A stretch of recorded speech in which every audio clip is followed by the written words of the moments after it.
Insurance ಬಗ್ಗೆ ಏನು ಮಾಡ್ತೀವಿ ನಮ್ಮಲ್ಲಿ ಡಿಟೇಲ್ ಆಗಿ ಹೇಳ್ಕೊಡ್ತೀವಿ. ಯಾವುದು ನಮ್ಗೆ ಯಾವ್ದು ಹೇಳ್ಕೊಡ್ತೀವಿ ಇಲ್ಲಿ RTO ಅಂತ ಹೇಳಿದ್ರು. ಅಂದರೆ ಏನು ಮಾಡ್ತಪ್ಪ RTO ಬೇಸಿಕಲಿ ಏನು ಮಾಡ್ತಂದ್ರೆ ಇಲ್ಲಿ RTO ಏನು ಮಾಡ್ತದ ನಮ್ಮದು ವೆಹಿಕಲ್ ರಿಜಿಸ್ಟ್ರೇಷನ್ ಆಗಿರ್ಬೋದು, ಟ್ಯಾಕ್ಸ್ ವೆಹಿಕಲ್ ಟ್ಯಾಕ್ಸ್ ಆಗಿರ್ಬೋದು, ಡ್ರೈವಿಂಗ್ ಲೈಸೆನ್ಸ್ ಆಗಿರ್ಬೋದು.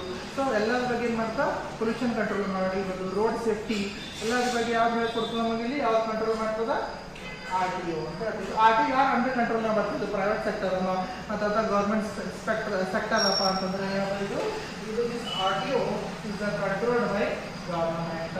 ಸೊ ಇದಕ್ಕೆ ಯಾರು ಕಂಟ್ರೋಲ್ ಮಾಡ್ತಾರಪ್ಪ ಅಂತಂದ್ರೆ ಗೌರ್ಮೆಂಟ್ ಏನು ಮಾಡ್ತಾ ಅಂಡರ್ ಕಂಟ್ರೋಲ್ನಾಗ ಇರ್ತದೆ ಯಾವುದು RTO. ಸೊ ನಿಮಗೆ ಒಂದು ಸರ್ತಿ ಏನಾಗ್ತದೆ ನಮ್ಗೆ ಸ್ಪೆಷಲ್ ನಂಬರ್ ಬೇಕು, ಯುನೀಕ್ ನಂಬರ್ ಬೇಕಪ್ಪ ಅಂತಂದ್ರೆ RTO ಹೋಗಬೇಕು ಅಂತ ಕೇಳಿರ್ತೀವಿ ಕರೆಕ್ಟಾ.